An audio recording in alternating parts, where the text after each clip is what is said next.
Make holiday gatherings more delicious at Whole Foods Market. Whether you're the host or the guest who aims to impress, save now on baking essentials from 365 by Whole Foods Market.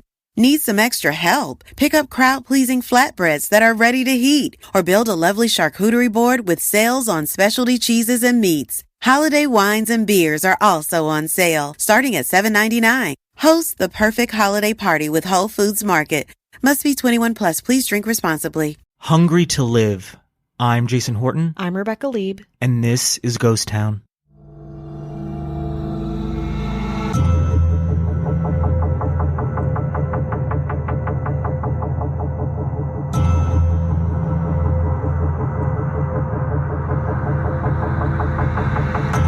Health fads have been around for thousands of years, from Egyptian protein for virility and bravery to the Hippocratic food combinations of ancient Greece. But they really took off in the Victorian era, when a competitive market for, quote, healthy diets emerged during the Industrial Revolution, compounded by the widespread use of print media and radio, and overall, the commodification of food. But this is where I'll formally end the socioeconomic history lesson and introduce you to Dr. Linda Hazard, the early 1900s version of a celebrity doctor. Socialites flocked to Hazard and her state-of-the-art sanatorium to enjoy weeks of relaxation, enemas, cleanses, and more. So much more. Because Linda Hazard was actually a liar, a fraud, maybe even a cult leader, and definitely a serial killer who used torture, manipulation, theft, and conspiracy to build up a space where she could maintain her dictatorial and deadly rule. It all went down at a massive complex outside of Seattle, Washington called Wilderness Heights, lovingly referred to by locals as Starvation Heights. Today, we're talking about Starvation Heights and the murders of Dr. Linda Hazard. Linda Laura Hazard was born Linda Laura Burfield in 1867 in Minnesota's Carver County to Susan Burfield and Montgomery Burfield, a former corporal in the 9th Minnesota Infantry during the Civil War. The oldest of 7 children, she helped the family head west to start Montgomery's logging business, and was known as an outgoing tomboy who was her father's favorite. Though the family was mostly vegetarian, strange for the time, in general they were pretty normal, save the oldest daughter, who stood at nearly 6 feet and preferred time alone. A Fergus Falls Daily Journal article of 1931 paints a picture of Hazard.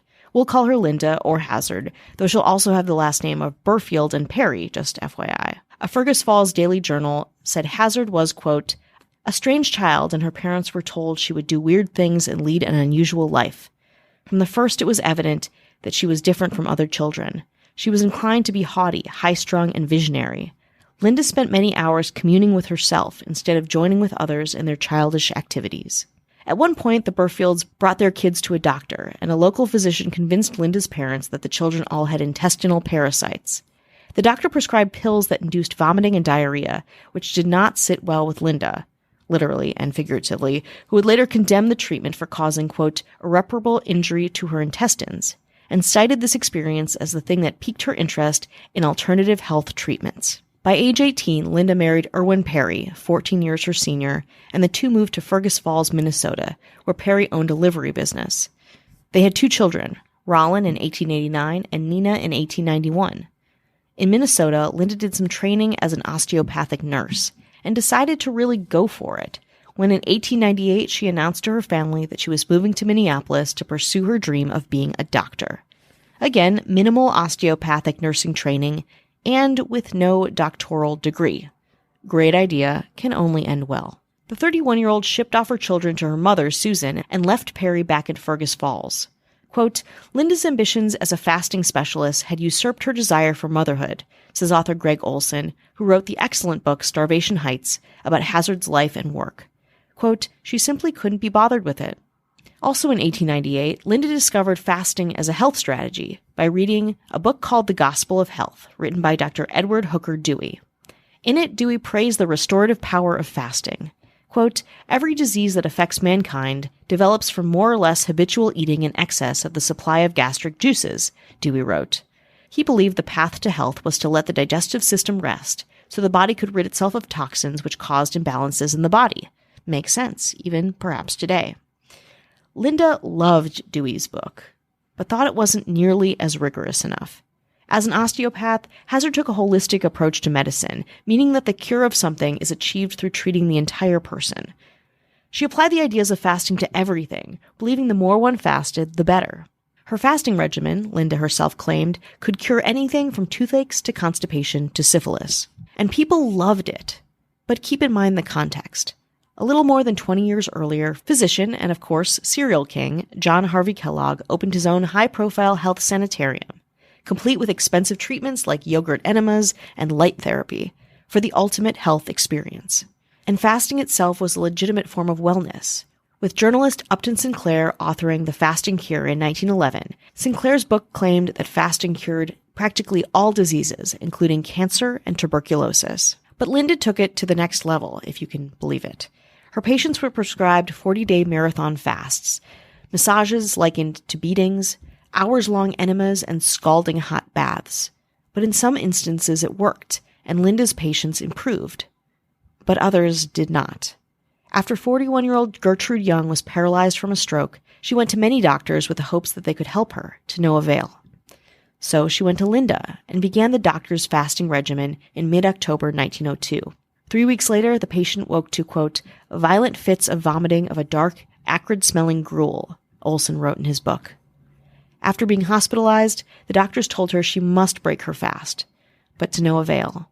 At that point, some of Young's friends had gathered in Young's bedroom to protest the doctor's recommendation, saying that Linda's fasting regimen could only be broken on the 40th day, as Hazard prescribed. But Young never saw day 40. She died on November 18th, on the 39th day of her strict fast, at 105 pounds with virtually no blood left in her body. Linda attributed the cause of Gertrude Young's death to, quote, paralysis. No charges were brought on Linda Hazard, but Young's family did wonder what happened to Gertrude's jewelry, which had mysteriously disappeared. When confronted, Linda insisted Young had given the rings to a nurse. In an effort at damage control around Young's passing, Linda told press that Gertrude Young had confessed to her that she had not followed Linda's instructions, but also that she had been diagnosed with a, quote, incurable disease by another doctor. This would become a theme. When a patient died, Linda would say a disease or underlying condition had killed them, not the fasting itself. At this point, Linda had also met her second husband, Samuel Hazard. A former Army lieutenant, Hazard was charming, a great dresser, very tall, handsome, and almost as criminal as his soon-to-be wife. He was kicked out of the military for debt, forgery, and misappropriating Army funds, and then he also abandoned his first wife and their children. When he married Linda, he was arrested for bigamy, as authorities also found him to have a wife in Iowa at the same time as his marriage to Linda. In February of 1904, Samuel was found guilty of bigamy and sent to prison. After his release, Hazard went straight home to Minneapolis to be with Linda, where, over time, Linda dominated him while he secretly lied, cheated, and hid his alcoholism by drinking bottles of household vanilla extract. And yet, the two were more alike than not, and stayed together. By 1907, the Hazards had moved to Washington State to pursue Linda's dream of having a Kellogg-like health institute all on her own. Why Washington State? Well, although Linda Hazard was not a medical doctor, she was able to get a license to practice medicine through a Washingtonian legal loophole, one that grandfathered in practitioners of alternative medicine to be classified as doctors within the state of Washington. So now, Dr. Hazard had a lot more legitimacy, and with that, more power. More on how Dr. Linda Hazard wields her deadly power after the break. Hi, hello. You can live out your MasterChef dream when you find a professional on Angie to tackle your dream kitchen remodel. Connect with skilled professionals to get all your home projects done well. Inside to outside, repairs to renovations. Get started on the Angie app or visit Angie.com today. You can do this when you Angie that. Make holiday gatherings more delicious at Whole Foods Market. Whether you're the host or the guest who aims to impress, save now on baking essentials from 365 by Whole Foods Market. Need some extra help? Pick up crowd-pleasing flatbreads that are ready to heat, or build a lovely charcuterie board with sales on specialty cheeses and meats. Holiday wines and beers are also on sale, starting at $7.99. Host the perfect holiday party with Whole Foods Market. Must be 21 plus. Please drink responsibly. Oh, how are you? Hello, hello. How are you doing? How's it going? Pretty good? Very good. Excellent. Pick one. Yeah, it's got to be one of those, though. Just that's all you get. Yeah. Just circle it. Envision the words in your head and circle one of them. And then turn in your test to us and we'll rate it. Yeah, we'll rate it. We'll rate your answer. We're going to rate it. Yeah, I'm gonna give it a 10. Ooh, It's 10. The way you hand it in is what we're rating. Yeah, that's what it. you put on it doesn't matter. It doesn't matter. Does it have pizzazz? Is this all a social experiment? Perhaps. We want to say hello to anyone who's listening, supporting, spreading the good word of Ghost Town. Hello. We're thankful. We're very thankful. Even after Thanksgiving, we're thankful. How was your Black Friday shopping? Right? That's the thing. Yeah. People still do that, right? Cyber Monday, Black Friday, Taco Tuesday, Thirsty Thursday. What about Freaky Wednesday? Friday. What about Wednesday, though? What do we have on Wednesday? Wet and Wild Wednesday. Oh, thank God. Yeah. I was nervous. Then, make sure you're Freaky Friday. Make sure you're switching bodies with, like, somebody cool. Yeah. Just try. Well, I'll tell you what's not freaky. What? Talking about the Ghost Town government. It's the most natural thing you can do. Oh, organic. Yeah. Yeah. How could you not? It's the way nature intended it, man. Yeah, baby. Yeah. We know our Ghost Town government went absolutely buck wild on Black Friday. Lined up at the TJ Maxx, ready to get some doorbuster prizes. Oh, hell yeah. I'm in. These Maxinistas want a deal. They will take no prisoners. Getting their hands on a big old Papa's-on chair. Yeah, it's wicker. So is everything in that store. This is wicker as hell. Ooh. Don't have an open flame near it. No, it's bad. Don't. But you know who'll take a risk? Casey Weber. Hello. Getting their hands on an XXXXXL size Tommy Hilfiger shirt that's on the floor. But it is in a hanger. It is on the floor, but it is in a hanger. So you're like, okay. Okay. This was somewhere once. Okay. Like maybe I can buy this and gift it at some point if I know somebody who's 7'3" and 800 pounds. This could be for them. That's Kat Joselle. Hello. She always likes to have something just ready, just in case. Yeah, ready to go. Getting their hands on a nice 9-pound bag of Jordan almonds on the way out. Oh, hell yeah. Gotta have that big bag of candy. How long have they been there? Who's to say? Gotta have it. That's our new mayor, Marissa Rothermel. Hello. Getting their hands on a little 5-pound dumbbell set. Only one there, though. Still in the cardboard. Still in the cardboard. Still in the cardboard. You don't know. Maybe you want to work on that home gym and you want to start with one weight. There's not even a pair in there. That's Matthew Clemens LeRae. Hello. A nice heartwarming sign for their kitchen saying, home is where the hunger is. Or something love like it. In that. like a beautiful script. That chuggy script that everyone likes. Oh, they love it. Mm-hmm. Distressed. It's distressed. It's kind of torn up a little bit in a way that a loving sign should be. And you can also use it for an Instagram post. That's Kelly Meehan. Hello. And getting their hands on a nice 6-pack of socks. There's 4.5 pairs in there. But whatever. Dystopian TJ Maxx that is every TJ Maxx. Everyone needs socks. Yeah, you need, and also you're in a hurry and you can't be bothered to like fish another one out. That's Emma Hopkins. Hello. You gotta remember, people are going wild. They're going absolutely wild. Yeah, this is Black Friday in TJ Maxx. Forget it. Getting their hands on an air fryer finally. Okay. Is it in a box? No. No. Is it all kicked in from the Stampede? Sure. Yes, but it does have a plug still. It hasn't had its plug torn off. It's presumed to work. Yeah, and it's the last one. You gotta take it. That's Ashley Matson. Hello. And then our governor. Who's standing at TJ Maxx corporate like an overlord. And our governor at TJ Maxx HQ. Oh, she doesn't even have to step inside the stores. Just headquarters, baby. And it's located on a mountain. And it's like the office is like embedded into the side of a mountain. Almost like a layer. And she's got like all this shit on her desk too. She's got one of those things with those balls that like, you put one and the other one goes, and she's got like a big like marble like statue, and she's got a cool pen holder and shoulder pads. Oh, shoulder pads. Yeah. Power suit. She's just fucking looking over shit. Paperwork, files. She's got an assistant in the corner. But she makes sure everybody gets a little something on Black Friday. Absolutely. No one leaves empty-handed. Sure, it'll be half of this, some of that. Nothing under XXXXXXXL. No. Not a chance. No, she takes a bite of a stale gummy vitamin that she keeps on her desk for visitors. It keeps her grounded. That would be our governor, Avian Noble. If you want no ads, no chit-chat, bonus episodes, just the good stuff, head on over to patreon.com/ghosttownpod. And we're doing some more video and stuff on the Instagram. I'm trying to keep that a little more active. That seems fun. So, I don't know, tag us in things so we can share it on the stories. I don't know. Yeah, that would be cool. Yeah, we'll do it. That would be cool. Watch me. You know, you'll see our faces more, yeah. I guess. And you'll be like, oh, we see why they only do audio. Great. Why are they so tired? Thanks. Yeah, exactly. They look like they just woke up all day. day. Because we did. So our Patreon is patreon.com/ghosttownpod, and our Instagram is at ghosttownpod. That's right.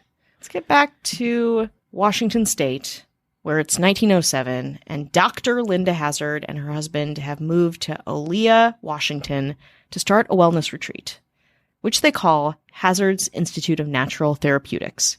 And guess what? More deaths happen there. On March 28th, 1910, Earl Edward Erdman, a civil engineer with the city of Seattle, died of starvation. Erdman had kept a diary which detailed Hazard's treatment during the preceding weeks that provides us with a little insight into how Hazard treated her patients. Here are some excerpts from his diary showing you just how oppressively restricted Linda Hazard's fasting program was. February 1st, saw Dr. Hazard and began treatment this date. No breakfast, mashed soup dinner, mashed soup supper. February 5th through 7th, 1 orange breakfast, mashed soup dinner, mashed soup supper. I'm not sure what mashed soup is, but it sounds not sufficient. February 13th, 2 orange breakfast, no dinner, no supper. February 14th, 1 cup of strained tomato broth at 6 p.m. February 15th, 1 cup hot strained tomato soup night and morning. February 16th, 1 cup hot strained tomato soup a.m. and p.m. Slept better last night. Head quite dizzy. Eyes yellow streaked and red. February 17th, ate 3 oranges today. February 25th, slept pretty well Thursday night. Ate 1.5 cups tomato broth, 11 a.m. Ate 1.5 cups tomato broth, 6 p.m. Pain in right elbow ribs. This diet continued more or less unchanged until his hospitalization and death on March 28th. Erdman died that afternoon, just before a blood transfusion. It's in this culture at the sanitarium that we meet Dorothy and Claire Williamson, 2 wealthy British heiress orphans who are also both paranoid hypochondriacs, creating a dangerously vulnerable situation when exposed to Linda Hazard's philosophies.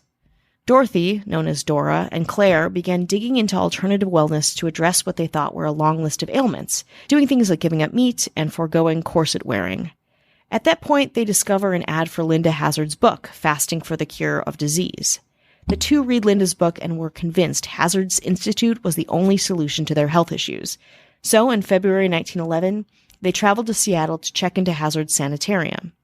But it wasn't ready, which should have been one of many red flags. Instead, the sisters rented an apartment in Seattle, where Hazard told them to eat only 1 cup of unseasoned tomato or asparagus broth, twice daily. Sometimes the 2 were allowed tiny sips of orange juice as a treat. But that's not all. Linda also subjected the sisters to violent osteopathic treatments and hours-long enemas. When the women started fainting during the excruciating procedures, Hazard installed a canvas sling across the women's tub to catch them when they lost consciousness. In time, the Williamson sisters were both down to 70 pounds, couldn't walk long distances, and were fainting constantly. But the sanitarium was finally ready for them, and for its opening, the Williamsons were carried down the stairs to twin ambulances. According to Olson's book, Dora's appearance was so concerning that the nurses swaddled her hands and head in bandages so onlookers wouldn't stare. Wilderness Heights, Hazard's sanitarium and home to her Institute of Natural Therapeutics, kind of looked like it was from a horror movie. Housed on a muddy, forested 40 acres, it was centered around a simple frame house where the Hazards lived, and 5 tiny, rickety cabins, where Hazard promptly moved both Dorothy and Claire into their own private cabins. With the sisters separated and with nobody knowing their whereabouts, Linda would pit the weak, emaciated sisters against each other. It wasn't until Claire sent a cable to the sisters' childhood nurse, Australian-born Margaret Conway, that alarm bells rang. The cable contained just 8 words. Quote, "Come SS, Marama, May 8th. First class, Claire." The message was so out of line for the girls that Conway knew this was an emergency situation. She arrived in Vancouver on June 1st, 1911, where she was picked up by Samuel Hazard, whose job it was to drive her to Olea. When Conway asked how the girls were doing, Samuel responded blandly, quote, "Miss Claire is dead and Miss Dora is helplessly insane. I am sorry." As the news washed over Margaret Conway, she began to cry. But Samuel Hazard just looked forward, completely unbothered. In Olea, Conway demanded to see Claire's body, but when she went to the mortuary, the body didn't look like Claire at all. Later, prosecutors would surmise that the Hazards had bribed the funeral home to switch out Claire's body with a healthier-looking one. Conway also wanted to see the results of an autopsy, which Linda had taken the liberty of performing. She blamed Claire's death not on the fact that she hadn't eaten for 80 days, but on drugs administered to her in childhood, which Hazard claimed had shrunk her internal organs and caused cirrhosis of the liver. When Conway was finally allowed to see Dora, she was shocked by what she saw, a 50-pound husk of a person who couldn't sit down due to her protruding bones. Conway begged Dora to leave, but she refused. After all, Conway was just a caretaker. Hazard was a doctor. Conway would try to sneak rice and cream into the starving woman's broth, but she knew Dora would die if she kept on at the sanitarium. So Conway called Dora's uncle, John Herbert, who lived in Portland, Oregon. Horrified at the news, he went to Olea and haggled with Hazard for hours before grudgingly paying Linda nearly $1,000 to take Dora away. After, Herbert and Conway also discovered Dora had signed away her power of attorney to Samuel Hazard, while Linda Hazard had made herself executor of Claire's estate and Dora's guardian for life, along with taking Claire's full wardrobe and $6,000 worth of gems and jewelry. To add insult to already huge injury, while Conway was staying with Dora, Linda Hazard wore one of Claire's dressing gowns around the house, in full view of Claire's dying sister and concerned nanny. British attorney C.E. Lucian Agassiz took an interest in what happened to the British sisters and was able to free Dora from Hazard's conservatorship and jumpstart a court case against the Hazards.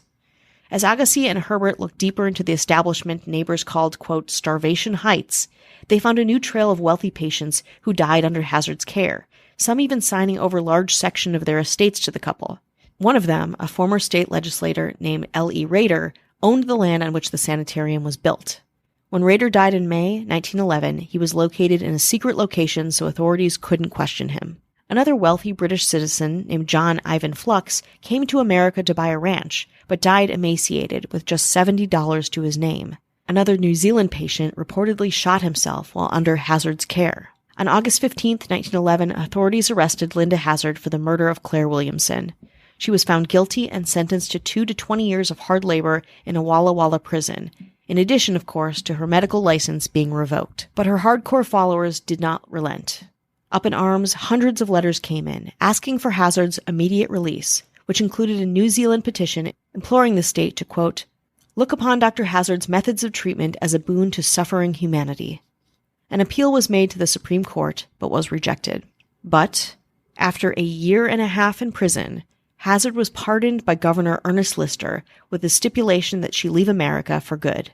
So she did, and Linda left with Samuel for New Zealand. There, she worked as a physician, dietitian, and osteopath, and published another book. In fact, the Hazards did so well in New Zealand that in 1920, they returned to Olea and built a larger sanitarium. Since Hazard was no longer licensed to practice medicine, she called the sanitarium a, quote, school of health, and her patients, students. Hazard kept killing people and got in trouble with the law again for starving a Washington farmer to death. She was fined $100. Hazard's School of Health mysteriously burned down in 1935 and was never rebuilt. In 1938, Linda Burfield Hazard herself perished at the age of 70 while attempting one of her own fasts. Though the total amount of Linda Hazard's victims or damages remains unknown, she's proven to have starved at least 15 people to death, and in doing so, stolen individuals' property, identities, money, and rights. Though Linda Hazard lived over 100 years ago, some themes of power, manipulation, and coercion, in my opinion, tie into the cult-like followings of many extreme health practitioners we experience today. showing just how seductive the idea of wellness and the process of becoming healed is, both yesterday and today.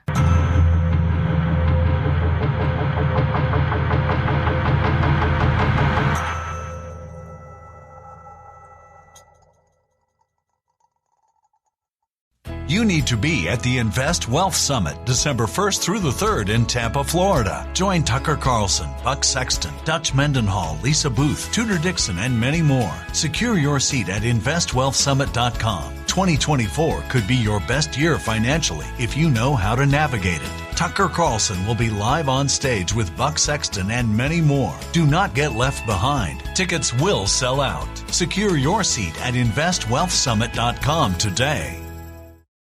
With the Lucky Land Slots, you can get lucky just about anywhere. This is your captain speaking. We've got clear runway and the weather's fine, but we're just going to circle up here a while and get lucky. No, nothing like that. It's just these cash prizes add up quick. So I suggest you sit back, keep your tray table upright, and start getting lucky. Play for free at LuckyLandSlots.com. Are you feeling lucky? No purchase necessary. Void where prohibited by law. 18 plus terms and conditions apply. See website for details.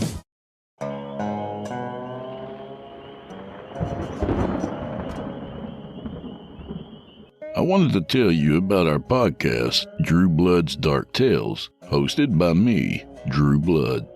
We're a weekly storytelling podcast where you'll hear hand-picked horror from our favorite authors, accompanied by a full audio production and performed by yours truly. I invite you to search for Drew Blood's Dark Tales on Apple Podcasts, Google Podcasts, Spotify, or wherever else you do your listening. And subscribe for longer episodes each and every week.